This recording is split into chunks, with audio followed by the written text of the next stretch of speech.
America needs hope, not songs that are supposed to send food to the poor. Songs will get you nowhere. This country needs something to aim for, like being rich and laughing at poor people, or being in government and laughing at the electorate. Now, Mr. Shrub, let's not make this personal. I appreciate your attempt to press the point, but we are here to press the issue. My city is in trouble, and I think we're not really providing any serious solutions. So far, we've got secessionism, rearing its ugly head for the first time in a century and a half. We've got ignore it, and we've got give everyone a flower. You're all a little unrealistic, yes? Come on now. Maurice? Not to say over-opinionated and moronic, Mr. Crashaw, how do we stop people running amok in the city with machine guns and heavy artillery? You've got to give a man a chance. Prisons are overflowing with wasted potential. Make the guilty men innocent once more. Free them from themselves. How? How on earth do you do that? Well, you could let them off. Marvelous. Great. That's a sensible plan. Then they wouldn't be guilty anymore. We've been doing that for years, you idiot. How do you think we keep prison costs down? They ain't by magic or cooking the books. We save that for education. But, as in most things, we in government are saving money so that you don't have to. When we spend less money on services, more goes to administration salaries and expenses, which helps make lives a lot less difficult for everybody. It's about sharing. Sharing your taxes out amongst a select few. That's why I worked so hard at school, so I could reap the rewards now. I thought you worked hard at school because the other kids laughed at you and called you a square. That's a damn lie.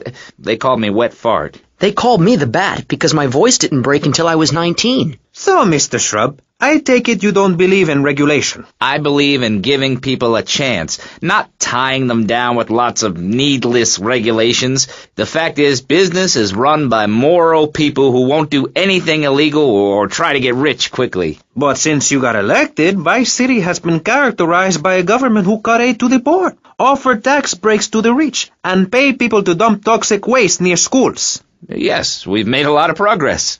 And up on Capitol Hill, you were instrumental in pushing through a bill allowing the manufacture and sale of giggle cream, a dessert with potential lethal consequences. Not true. Only 23 people have died, and several of them probably deserved it. So, with people being set such a bad example by big business, how are they supposed to respect each other, to act safely in society? And how are they policed by a demoralized and underfunded police force? Well, I'm afraid that's apparently quite a difficult question, but my solution is easy. I'm going to talk for a long time about a subject not in any way related, and pretty soon people will forget all about it. I'll remind people that I have a great haircut, and that under my stewardship, Vice City has had on average 15% better weather than before, while crime rates only go up if you don't turn the graph upside down. Turn it upside down, and they have halved. Halved! Under me, Alex Shrub. Vote Shrub for president, and you'll have a friendly face in the White House. A man you can trust. A local man who likes golf and laughing and photo opportunities at your store or place of business. Just send me a letter. I'll send you an automated photocopied response. We call it democracy, and that's where the money goes. Now, just a minute. Don't interrupt. Let me finish. But you're not... This man won't let me speak. You, Shorty, shut up and let me speak. I'm taller than him, ladies and gentlemen, by at least 3 inches, which means I'm a lot more respectable looking. Everyone knows politicians lie and steal and cheat, but at least with me in charge, you know I look good and I have a very supercilious manner. Besides which, I've been abroad, and I prefer it here because I'm a man of the people. Vote Shrub. You'll get richer, and you won't feel guilty about it. Enough! We're running out of time, and you completely failed to answer the question. I'm a professional. That's my job. And Mr. Hickory, what about you? All right. These problems are typical of what happens with an open border to the north. The state is filling up with trash. People who can't tell the difference between a swamp and a marsh. Guys who don't know the first thing about the legality of marrying within the family. That's why we need a river. People, I'm telling you, pick up your spades, go into your garden, start digging as deep and as far as you can. Pretty soon the whole state will be flooded and ruined, and then they'll have to leave. We must build a moat to the north, or they will come down and ruin this great state. And Mr. Hickory, were you born in Florida? What a stupid question of all the cheek. Were you? Of course not. No one's been born in Florida since 1877, but I've been here for 5 years, which is a very long time. Yes, it is. A very long time. Almost as long as this show.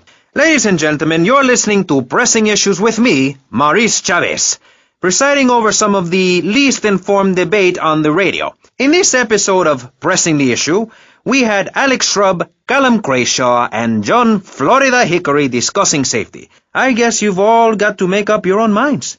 Should we be as wet as fish or a corrupt money-grabbing thief? Gentlemen, I feel we really got somewhere, and that Vice City and people everywhere know a lot more than they did before we began. And now, over to Jonathan and Melissa to talk to you about public radio in your area. You're listening to WCTR, the radio station for disoriented and unrealistic college professors who wear fuzzy sweaters and find everything terribly interesting. I'm Michelle Montanius. And I'm Jonathan Freeloader. Public radio is very important. You may have heard my recent hour-long story about my hike in the park. That was fascinating and very important for everyone, even the blind. Play a selection, Jonathan. I think this is the part where I came to the big tree. I almost felt like I was there. You won't get this kind of nauseating detail on commercial radio. WCTR is 100% commercial free. Absolutely nothing interrupts your enjoyment of our fine programming and ability to tackle the important things like Jonathan's walk in the park. But we need you. Think of yourself as a member of this station, except you aren't allowed in the doors. That's an important metaphor for life. Yes, how wonderful would it be to own an hour of this radio station? We just got an enormous pledge from Farewell Ranch. That's great. Farewell Ranch is a great place to take your loved one. Just dial 866-9-BURY-ME. Remember, VCPR is commercial and interest-free. Donate your money now. Let's get back to pressing issues.